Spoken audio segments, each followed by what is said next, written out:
back when there were a lot of lawsuits going around, I mean, one of the lawsuits was against the NFL, guys that were suing because they said they got, traumatic brain injuries, or they got lifelong brain issues because of football.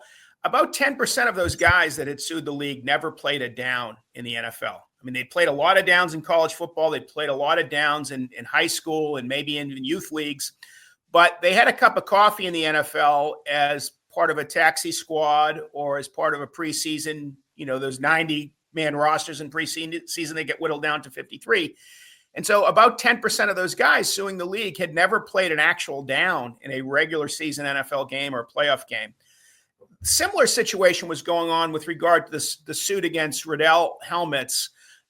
At that time, I believe they were maybe the official sponsor or something like that of the league. I mean, players could have worn any helmet they wanted to, but Riddell had an official association at that time with the league. And there were guys like, you look at a guy like Eric Dickerson. He was suing Riddell. You saw him on the cover of Sports Illustrated wearing a bike helmet. Ken Stabler, he was suing. He was on the cover of Sports Illustrated wearing a Wilson helmet. You look at their football cards, Carl Mecklenburg, all these guys were wearing different kind of helmets, but somehow they were all suing Riddell because that was what was in fashion at the time. And so I think all that goes to show that there is, there was something of a money grab going on. I'm not going to deny that a guy that plays in the league for 15 years or 12 years or something like that, and he's played football before that, maybe there is, he could have sustained damage, but the idea that guys that were punters that played in replacement games in 1987, and then all these guys that never even actually played a down in the league were suffering because of the brief stint they had in the NFL. I just don't buy that. That sort of more gets into the litigious nature of our culture.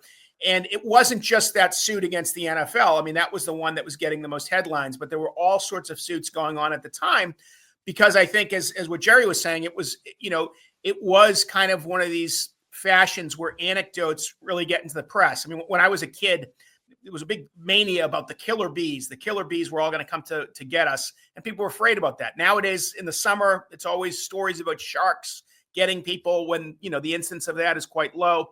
But when you actually look at the data behind the headlines, you kind of see that the whole thing is blown up. I mean, there was at one point in, I think, 2015 or 2016, where I wrote an article about how there were more articles in the New York Times about chronic traumatic encephalopathy than there were documented cases of chronic traumatic encephalopathy. They had more articles in the New York Times on this disease than there were actually documented cases of it in human beings. I think that little item sort of gives you an illustration of how much there was a fixation in the press on this issue and how much there was just that they really overdid it. It wasn't based on science. It was based on kind of a hysteria, kind of a witch hunt type of thing. If you like this video, check out the full interview. Also, don't forget to hit the like button, subscribe, and click the bell icon so you get notified every time a new video is uploaded. Thanks for watching.